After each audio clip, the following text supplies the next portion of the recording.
So mga kawasak, andito na ako sa LTO Lucena para tubusin ating rehistro.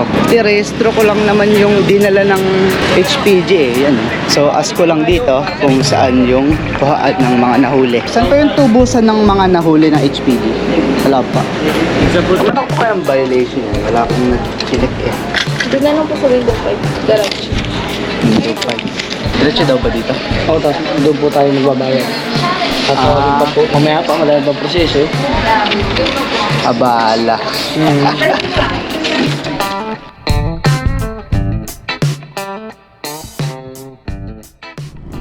Alright, what's up mga kawasak? Today is very important day. Kung naalala nyo, yung post ko sa Facebook page ko, yan o, nahuli tayo, ay hindi na kayo, ako na lang. Nahuli ako ng HPG noong October 31 dun sa may tapat ng sementeryo namin. So nagatid lang ako sa nanay ko dun. Actually, kasalanan ko naman talaga. Nagatid lang ako sa nanay ko dun sa sementeryo, tapos umuwi na din ako. Tapos pagbalik ko, may HPG, eh wala akong helmet, di ko sila napansin. So yun, natikitan tayo. Sige, ako na lang ulit pala. Natikitan ako ng HPG. Pero, kumpleto naman ako sa lahat. Yung motor ko, rehistrado, may lisensya ako, hindi naman expired. So, wala lang talaga akong helmet, kaya ako nasita. So, pinagtataka ko, kita mo, sa resibo na yan, is walang nakacheck na violation. Akala ko nga, dyan lang kukunin sa munisipyo ng Candila. Dyan tutubusin. Dinala lang kasi nila yung papel ko, aking ORCR ng motor. Pero, Xerox copy lang naman yun. May kopya pa ako ng akin. So pinagtataka ko bakit walang check dun sa aking violation kung driving without helmet, mga ganon. Di ko alam kung anong magiging kakahinatnan nun sa LTO. Ngayon kukunin ko sa LTO Lucena dito sa Quezon Province, no. Dun ko daw makukuha ang aking ORCR. Kaya naman pwede ko naman hindi muna ayusin yon. Kaso syempre ayoko din ng abala sa mga susunod kasi pag nirehistro ko tong motor, makikita doon may violation pa ako. Tapos pag nag-renew ako ng lisensya, sa bagay 10 years pa naman, makikita din na may violation ako. O diba, di hanggat maaga,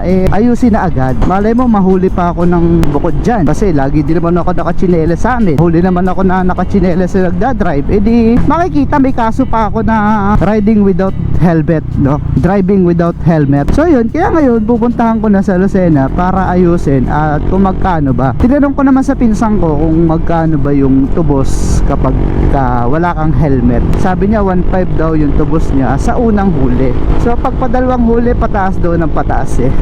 So yan, dito pa ako sa Candelaria. Punta ako ng LTO Lucena. Isasabay ko na din yung pagkuha ng aking NBI clearance kasi may paggagamitan tayo ng importanteng mahalaga sa ating NBI, no? Kaya yan mga kawasak, lesson learned lang. Kaya lagi ko sinasabi yung helmet hindi lang basta sa checkpoint yan, kundi protection mo yan habang nagmamaneho ka. Pero ako mismo yung pasaway. So sorry, tao lang mga kawasak. Kahit na vlogger ako, nagkakamali pa din ako, no? Wala naman perfecto vlogger. Sarap mag-ride, oh. Ang init. Ang may downside ako dito sa riding jersey ko, ha. Dito sa dry fit custom. Ang kapag yung gantong kainit, tumatagos yung init sa balat mo. Hindi nga ako nakapagbaon ng jacket eh. Sana napalitan to dito sa habang nasa biyahe ako. Wala eh. Tumatagos yung init niya. Siguro much more mamaya yung tagos ng init nito. RH, oh. Ngayon lang ito nakapag-rides. Kita mo yung dumaan ng mga holiday, hindi naman ako nakaalis, hindi man ako nakapag-rides kasi nga dyan yung mga tropa ko, yung pinsang ko na galing ng iba't ibang part ng Pilipinas. Mga Laguna, Manila, yun. Kaya nag-happy-happy muna kami itong holiday, yung long weekend. Ako naman lagi holiday sa akin eh. Wala naman kasi akong pasok, di tulad nila na nasa kumpanya, kailangan nung pumasok Monday to Saturday, tapos ano ka ng linggo, pahinga, rest day. Ako lagi ako rest day. Maisipan ko magtrabaho di sakala ko tatrabaho. Walang tawad sa Quezon. Ito na yung sign na nasa Sariaya na tayo. Kung di ako nagkakamali, Barangay Concepcion ata ito, sa Sariaya, Quezon. So dito lang talaga laging traffic. Dito yung hindi gawang ito, yan, yung two-way na yan. Dito lang talaga madalas mag-traffic eh. So the rest wala nang problema. Tayo mo pagkalagpas dito, maalwa na ulit. Ba't di pa nila tinuloy, no? Kakaunti na eh. Ayan oh, ito 4 ways 4 way na ulit, kaya medyo maluag-luag na. Yo.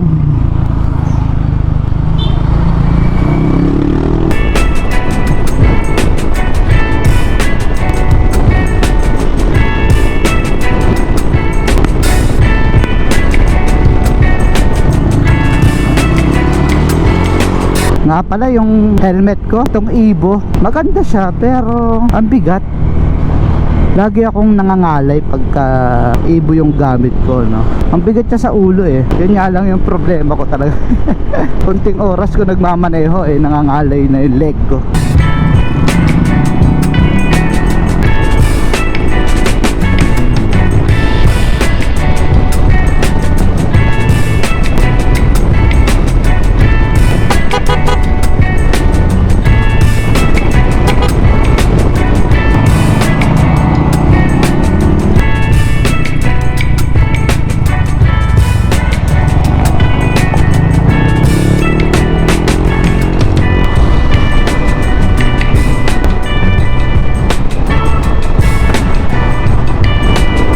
So dito na ang Grand Central Terminal dito sa Lucena City. So nandito din sa loob nito yung LTO. Nandito din yung mga NBI, SSS, Pag-ibig, PhilHealth. Pwede mo dito asikasuhin yan. So ngayon, edi pagsabayin ko na ang LTO at saka yung NBI. So dito yung NBI eh, pero unahin ko muna yung LTO.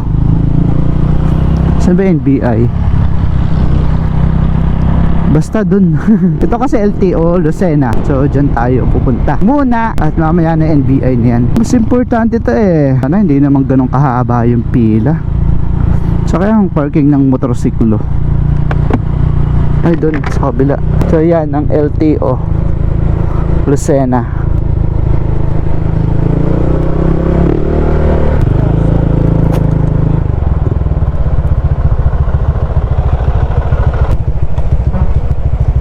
So mga kawasakan, dito na ako sa LTO Lucena para tubusin ating rehistro. Kasi rehistro ko lang naman yung dinala ng HPG eh, yan. So ask ko lang dito kung saan yung kuhaan ng mga nahuli. Saan pa yung tubusan ng mga nahuli ng HPG? Wala pa. Ano ko kayang violation yan? Wala akong nag-check eh. Doon na lang po sa window 5, garage. Window 5. Diretso daw ba dito? Oo, tapos doon po tayo nagbabayad. Tatawagin pa po, mamaya pa, wala ba proseso? Abala. Yun mga kawasak, 1.5 nga pala ang aking napagbayaran. 1,510 pesos. Dito na lang. For release na naman yung aking aking NBI clearance, kaya hindi naman tayo magtatagal dito. O diba, para ka lang umihi dun. Bilis-bilis lang nung akin. Kasi yung release pa nun ay nung October 26. Kaya ganun siya kabilis ngayon. Yung iba pinicturean pa ngayon, pero ako hindi na kasi napicturean na ako before. So ngayon, nagugutom talaga ako. Gusto ko talaga mag-Jollibee. Kaya kakain muna ako. Medyo umaambon-ambon na nga eh. Pero no worries naman at may dala akong kapote. Ay parang daan lang naman yun. Tignan mo ng ulap. Sa part lang na to yung madilim. Jubilee, I need you. No smoking zone. Saka pwede park ng motor, no? Jollibee, Jollibee, Jollibee. Ay shit, ang daming kumakain. So parang ayoko na dyan. Diba araw ngayon, Friday? Bakit ang daming kumakain? Doon lang ako sa madadaanan ko. Hindi ko sure. Pag tinamad ako, uwi na din ako sa amin. Doon na lang ako kakain sa bahay. So yun guys, at napagdesisyonan ko na sa daan na lang kumain sa madadaanan ko kasi ang dami kumakain. Ayoko naman makipagsiksika ng ganun eh. Tapos may dala pa ako helmet. Diba ang hirap? Uy, yun day iyon. So umaambon talaga ng konti. Ito yung ulap na to, you know. Ay baka dito sa diversion kakunti yung kumakain. So try natin dito sa Jollibee dito. Ewan ko, isang araw ko pang gusto mag Jollibee. Sikep, traffic pa. Ito nga lang pala yung tanging daan dati nung hindi pa nagagawa yung underpass. Yes, para kakaunti. Matay ba? Ang dami din. Ang dami pili. So try natin sa Riyaya Quezon. Kung kakaunti yung kumakain.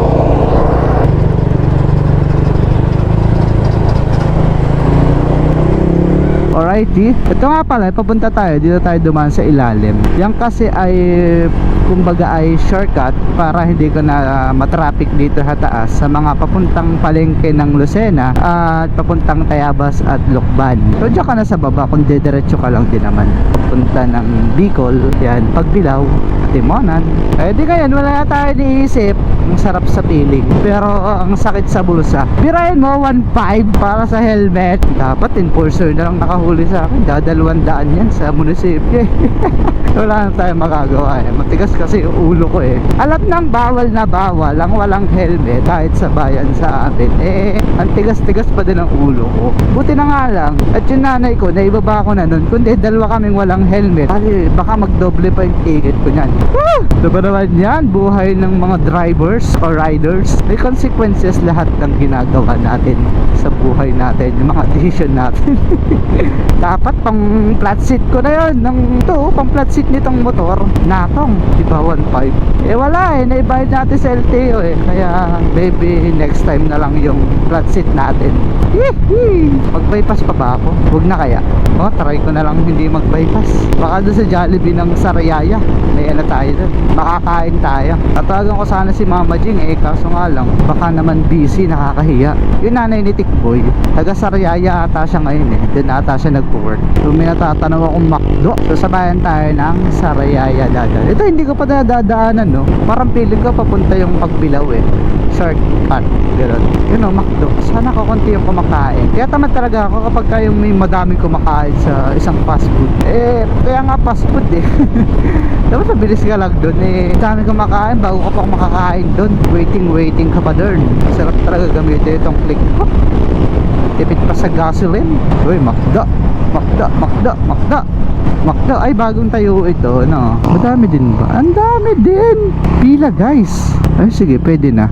Ay putik, baka dyan tayo mapakain sa labas, may mga nasa labas na eh. Ang liit kasi sa loob oh, parang occupied na lahat. Hindi ba? Na kaya mo order dyan no? Kain muna ako, talaga nagugutom ako. Kumbaga, yung nagbayad ako ng 1,500 eh, kailangan kong kumain ng medyo masarap-sarap. Ang haba din ng pila eh. Ano? Sige, okay lang, hindi man ako nagmamadali. Kain muna ako guys. Bye-bye. See you na lang mamaya. So yun lang mga kawasak. Ang sarap, busog na busog. Wala din yung pagkatapos chicken. Mahalin dyan eh, Jollibee or McDo. So ngayon bumalik ako ng kaunti, doon tayo dadaan na sa bypass. Hindi ka naman na kailangan dumaan dyan sa bayan mismo ng Sariaya. Matatraffic lang tayo dyan. Diretso din naman ako ng Candelaria. Ay naku po, abalang malala. Ganoin mo, 2 oras ako 2 oras ako nagantay doon sa LTO. Diba, wala naman tayo magagawa dyan. Hindi naman natin pwede silang madaliin. Masaya bypass. Ay sa kabila pa, magka-bypass na lang ulit ako guys, para mabilis-bilis. MSR Division Road. Ay shit, nalimutan kong itanong sa LTO. Tatanong ko kung may ano na eh, may card na ng license. So sobrang gutom ko, nalimutan ko na. Bagay, tatawagan ko lang ulit sa cellphone. So lang mga kawasak, sana maging lesson yon, hindi lang para sa akin kundi na rin para sa inyo, sa mga subscribers at followers ko na nanonood sa akin. Suot lagi ng helmet at tarasan na inyong mga mata. Joke lang. Pagsuot lagi ng helmet, hindi lang naman para sa checkpoint yan eh, kundi para din sa kaligtasan natin. Although medyo may pagkasaway ako, or pasaway na talaga ako, pero sabi ko nga, kahit naman vlogger ako eh, nagkakamali din naman ako. So lesson learned na lang yan sa akin para hindi na ako umulit. Kita mo, laki abala niyan, tapos magbabayad ka pa ng mahal. 1,500 imbis na lubak. Imbis na upgrade na natin ang ating motor, yung upuan, eh wala, naipabayad natin dun sa LTO. Sila mga kawasak, sana maging aral na yun sa atin. Ride safe always and peace.